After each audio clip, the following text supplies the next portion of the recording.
Last week, I hopped in my little car, which I have fondly named Fiocco, which means fire in Italian.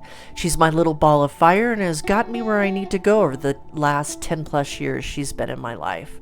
Well, Fiocco and I were headed about 3.5 hours south of where I live here in Boulder, Colorado, to attend a midsummer women's wellness retreat hosted by a trusted client, colleague, and friend, Allison Rothman. The drive itself began to separate me from my life here in Boulder as the beautiful mountains of Colorado unfolded before me. It seemed like every mile I drove took me closer and closer to the beginning of my unfolding peace of mind.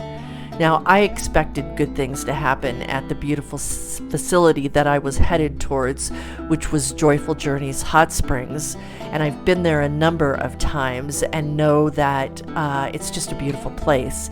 And between that and the heartfelt conversations, good food, yoga, and dancing I knew we would do, and sitting with nature and soaking in the hot springs, something would shake free in my heart and soul, and I was not disappointed. The goal was to completely unplug, leave everything behind, including social media, etc. And arriving, I could feel the magic of the valley and the heritage of the many Native American tribes and indigenous people that once walked this land. That night, after our first evening session to meet the other 12 women in the group, we had a lovely dinner, soak in the hot springs, and I got to spend some time outside my room with the magic of the new crescent moon confirming I was right where I needed to be. And it led to a very restful night's sleep with the excitement of the days in front of me. The next morning, as I so often do, I woke before dawn and I felt gravitated from previous visits here to head up to the trailhead where the labyrinth and meditation trail met up. In front of me were the beautiful, well, more than just beautiful, actually magical Sangre de Cristo mountain range, waiting for the sun to wash over the valley around me. And while waiting for the sun to rise, I began to walk the labyrinth slowly and deliberately, thinking about what it was I wanted to get out of the days in front of me. What did I want to discover about myself? And if you're not familiar with a labyrinth, it's a pattern designed on the earth that takes you through a maze with one entrance that is also the exit. In this case, it was made of similar stones placed on the earth, allowing for me to gather trust in knowing that if I stayed on this path that had been placed in front of me, I would make it to the center and back. And there was this beautiful little angel that you see that was a statue that was right in the center that made the journey inwards even more delightful and filling me with trust. And here's what I want to say about trust. Trust really did become the theme for the weekend as I watched the sun come up over the mountains that morning and the 2 mornings that followed. Because when you place trust first, anything I have found in life is possible as you grow where you want to go. So many beautiful things happened over those 2 days, and on the 3rd morning we had all agreed to wake up and walk in silence as a group to watch the sunrise together before we said our goodbyes. I came not really knowing these 12 women and left feeling a piece of my heart with them. Leaving there, I knew it was best not to drive straight home as I was just not ready for re-entry, still working through the thoughts and feelings of the last couple of days. So I drove about 45 minutes south to the Great Sand Dunes National Monument and savored in this amazing way our Earth created these sand dunes at the base of the Sangre de Cristo Mountains that has only taken, a mere 450,000 years to get them where they stand today. It looked like ocean waves, I read somewhere along the way.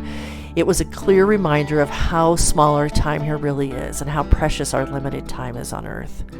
Leaving there, I headed back north to my friend Cindy's house in Crestone to catch up on our lives since I last visited her a year ago. And in the morning, as I got up to do my morning meditation on her deck overlooking Crestone Peak, I was greeted by a flock. Well, no, they're not called a flock. They're actually called charms, which in fact they truly are, of hummingbirds. And unknown to me, these hummingbirds were waiting for their nectar, which Cindy normally placed right above where I was sitting. I found it surprising, especially because I was still half asleep, and also, since I believe in spirit animals as I do, the experience was very comforting and confirming because of the many major changes I had decided I wanted to make in my life over the days that I was on retreat. After all, a hummingbird represents hope and good luck, along with the sign of challenging times are over and healing can actually begin.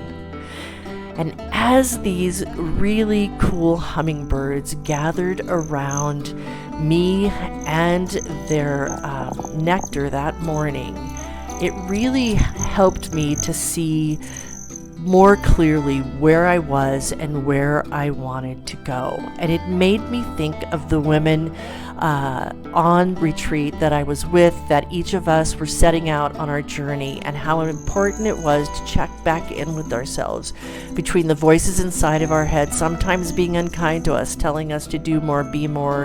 In fact, we need just to stop and take a deep breath and appreciate how far we've actually come along our journey. And it just took a moment of reflection in that morning to bring it all home. Driving home, I reflected on decisions made and how I would incorporate them when I got home, knowing that re-entry to day-to-day life would be something I would need to be patient with myself about, as well as those I love. I would be affected, they would be affected also by the changes, that we could embrace them together. But perhaps the greatest gift of all was this feeling of gratitude that I could step out of my day-to-day life and come back to this beautiful place that I call home, this place I came to over 40 years ago and knew then as I do today that is where my heart and soul wants to call home. So that's the thing I want to share with you, is that most of us forget about taking time out. Taking time out is so important to see change as possible, most especially within ourselves. And I want to do a shout out to those 12 women, plus of course Allison, that in addition to the magnificence of the land that we were on, well, we're now etched into each other's soul for safekeeping. And here's to growing you in ways that fill your soul. And I just wanted to share that with you today. And I hope that you subscribe to this channel and enjoy other videos brought here to help you grow, whether you're growing a garden or some other element of your life. And I encourage you to subscribe to my victory letter, which you can find at the top of my channel page, the button to subscribe, and get it in your inbox every Monday morning. Take really good care.